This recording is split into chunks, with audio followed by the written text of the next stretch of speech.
Bharat TB రోగుల కేంద్రంగా మారుతుందా? అవుననే అంటుంది ప్రపంచ ఆరోగ్య సంస్థ నివేదిక.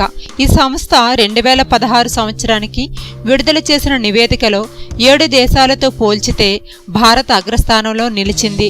భారత్ తర్వాతే Indonesia, China, Philippines, Pakistan, Nigeria, దక్షిణాఫ్రికా దేశాలు ఉన్నాయి. అలాగే గత ఏడాదిలో ప్రపంచవ్యాప్తంగా 10.4 మిలియన్ కేసులు నమోదయ్యాయి. ఈ కేసుల్లో 64% ఈ 7 దేశాల్లో నమోదు కాగా వీటిలో ఎక్కువ కేసులు ఒక భారత్లోనే ఉన్నట్టు వెల్లడించింది. ఇకపోతే ప్రపంచవ్యాప్తంగా చోటు చేసుకున్న టీబీ రోగుల మరణాల్లో కూడా భారత్ మొదటి స్థానంలో ఉంది. 2.8 మిలియన్ మరణాలు ప్రపంచంలో నమోదు కాగా ఇందులో ఎక్కువ మరణాలు భారత్లోనే నమోదయ్యాయి. అలాగే ప్రపంచవ్యాప్తంగా సంభవిస్తున్న మరణాల్లో క్షయవ్యాధి ఓ కారణంగా ఉందని ప్రపంచ ఆరోగ్య సంస్థ విడుదల చేసిన నివేదికలో పేర్కొంది. బ్యాక్టీరియా, మైక్రో బ్యాక్టీరియాల వల్ల వ్యాపించే ఈ వ్యాధి ప్రధానంగా ఊపిరితిత్తులపై దాడి చేస్తుంది.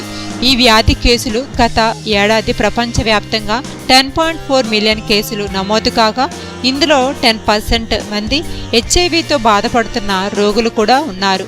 మొత్తం కేసుల్లో 64% కేసులను భారత్ సహా 7 దేశాల్లో నమోదు కావడం ఆందోళనకు గురిచేసే అంశంగా చెప్పుకోవచ్చు.